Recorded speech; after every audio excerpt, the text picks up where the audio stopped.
Hey everyone, Yash here, and today we'll be talking about The Incredible Hulk, a movie that came out in 2008. And people forget, but this film is part of the Marvel Cinematic Universe. And I feel like a lot of people forget that because instead of Mark Ruffalo, it's Edward Norton playing the Hulk. And to first start off, did I like this movie? Yes, I did. I like this movie a lot. I think people forget that whenever we remember this film, it's easy to remember it as kind of a simple story, which all we got from it was in terms of where it goes in future films is it's just the Hulk. But then when you rewatch the film like, again after so long, you realize all the little nuances and the little creativity that's put into it that makes it feel very like unique and genuine, and it works in that way. I mean, the story is about Edward Norton, who is the Hulk, and he's out living in Brazil, hiding from the U.S. government, while also trying to figure out how to fix this monster in him, which is the Incredible Hulk.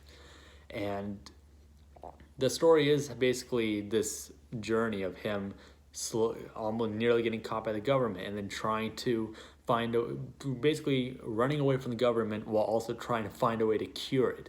And then it ultimately leads to this epic battle where the US Army used one of its own top recruits and performed the same experiment, the superhuman experiment, on one of their recruits to try to fight the Hulk. But then that goes backwards because the villain, the top recruit who was experimented upon, ends up becoming the villain of the story. And it's interesting. It seems like like the way I said it, it seems like a very simple story with not much going on, but the way they tell this story is very interesting. The way all the other actors are in this film are great.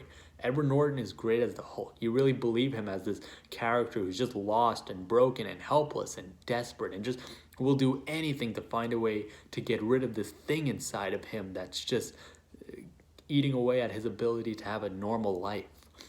You know, you have William Hurt as the general, and he's great in that role. I mean, I feel like he's probably been pigeonholed into doing those general military type of roles. But even then, you still like he doesn't come off as just a generic general. You see the personality in him. You see why he wants to get the Hulk, why he wants it for the military so badly. You know, you see one of the top recruits who gets experimented upon and ends up becoming the villain of the film, Tim Roth. He's great. Like, he's a great villain. And sure, you can make an argument that, oh, but at the end of the film, he turns into like just a weirder looking kind of Hulk, but basically just another big giant monster coming after him. But Tim Roth adds so much kind of like personality to it. Like, he treats this like it's interesting because the movie takes itself as a dramatic, serious kind of film, but there are moments in the film that treat it like it's a sci-fi B kind of film, and Tim Roth portrays his character kind of like a sci-fi B movie kind of villain. But it's great. Like, you love it. You love the lines of dialogue he has. Like, I love this one line of dialogue where he just gets pissed off because he sees the Hulk for the first time. He just encountered it and he had no idea what to expect. So when he sees that, goes to the general after that incident and just goes, "What the hell was that? That thing through a tank liner like it was a softball." Just lines like that make this film so, like, just funny, but dramatically humorous, and like you can be dramatic and funny, and it's a hard line to like maintain that, to balance, but the movie knows how to do it really well. And Edward Norton is great as the Hulk. I mean, it's a shame that he had to be replaced by Mark Ruffalo in the future films due to like behind the scenes drama and whatnot. But Edward Norton is great. I mean, he's a great actor. He's done so many kinds of films before, and you believe every single one of them. And this is just another one of his roles that you believe him in it. And it's interesting because he's not the kind of guy who does a lot of franchise films. Like, he really wasn't into that. But when you read this behind the scenes stuff, he was so inspired by Lord of the Rings, by the Lord of the Rings trilogy, and how successful those movies were financially, but also critically, and how that those films inspired him to where Norton realized, huh, you can do summer blockbuster films and you can actually make them good. You can make them critically good. And that's what inspired him to want to do the Hulk and even be work on it as kind of one of the screenwriters for it. And that's also why you have Liv Tyler in the film as well, because Liv Tyler was in Lord of the Rings. And Edward Norton was like, "Hey, I loved you in Lord of the Rings. Can you be in the Incredible Hulk?" And so she is great in the film as well as his love interest. And that's the beauty of this film. And the beauty with all these Marvel Cinematic Universe films is that you can have a simple story, but they're casted so well with these actors like Tim Roth, Edward Norton, William Hurt, Liv Tyler.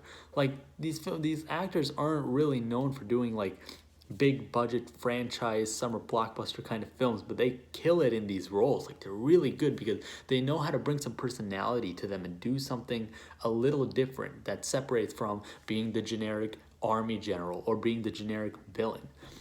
And that's what makes that movie work so well.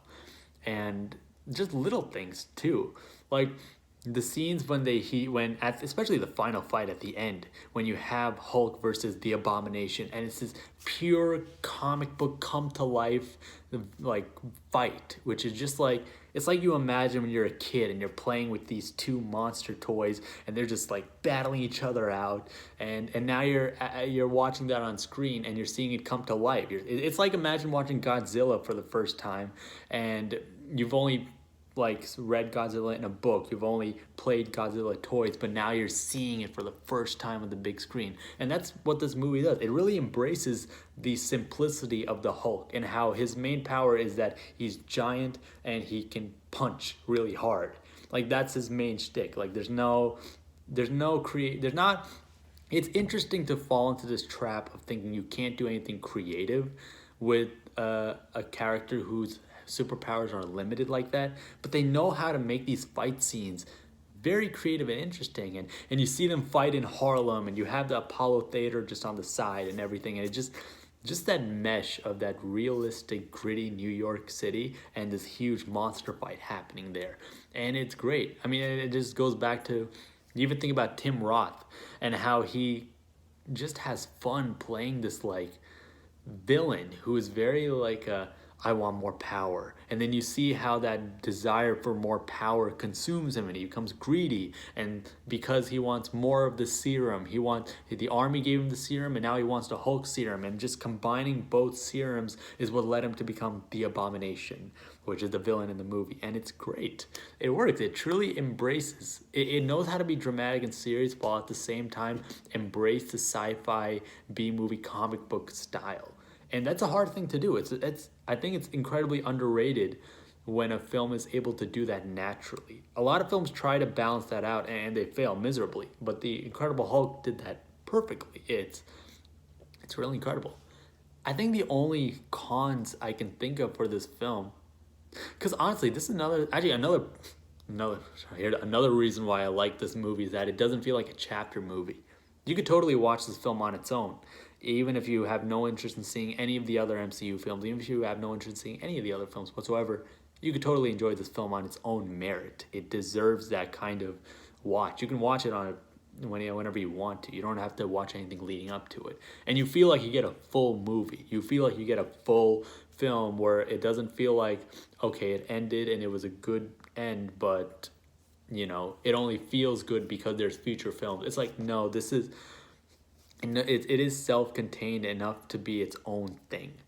But it's interesting because it is still part of the cinematic universe. We just have a different actor portraying the Hulk now. But this film is still canon. It still counts. And you see that for sure because it even has an end scene with Robert Downey Jr. as Iron Man himself coming onto the screen. And you have to understand, this was before the Avengers. This was still at that time where we didn't know if the Avengers was going to even happen yet. Like every studio says things whenever they're trying to do franchise that, we're going to have this in their next film, whatever. But like seeing Robert Downey Jr. himself as Iron Man in this film, just like he didn't put on the suit, but he just came in and it was Tony Stark and he was talking with the general and it worked. And it really like solidified that they're embracing the fact that this will all be part of one universe. These films will truly be connected. And again, this was before Avengers, so that was still huge at the time. And yeah, it's definitely a great film. I highly recommend more people watch it. I guess going back to if I can think of any cons about this film,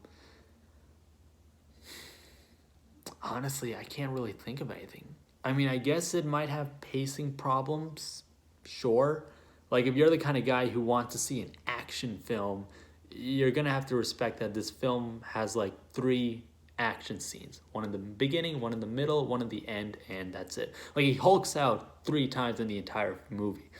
So you're gonna have a lot of scenes when he's not the Hulk, and you're gonna have a lot of character scenes. You're gonna have a lot of conversational scenes, just a lot more intimate scenes where they kind of go down to the psyche as well as the science of the Hulk.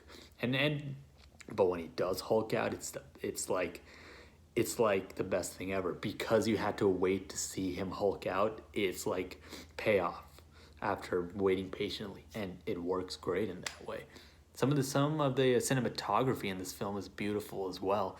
Like, just that shot of him as the Hulk standing in front of the fire and holding his girlfriend like that. It's like Frankenstein, which is perfect, because that's exactly what I mean. Stan Lee himself said that the Hulk is a combination of Dr. Jekyll and Mr. Hyde and Frankenstein. Like, those two ideas coming together are basically what inspired him to come up with this superhero of the Hulk, making a hero out of a monster. And it works beautifully. And yeah, I highly recommend it. I think more people should watch it. And I hope this movie gets more popularity, because it is part of the MCU. And it is a shame that Edward Norton was not able to come back to reprise his role as the Hulk, because I thought he was great in it. But yeah, I recommend you check it out. Take care.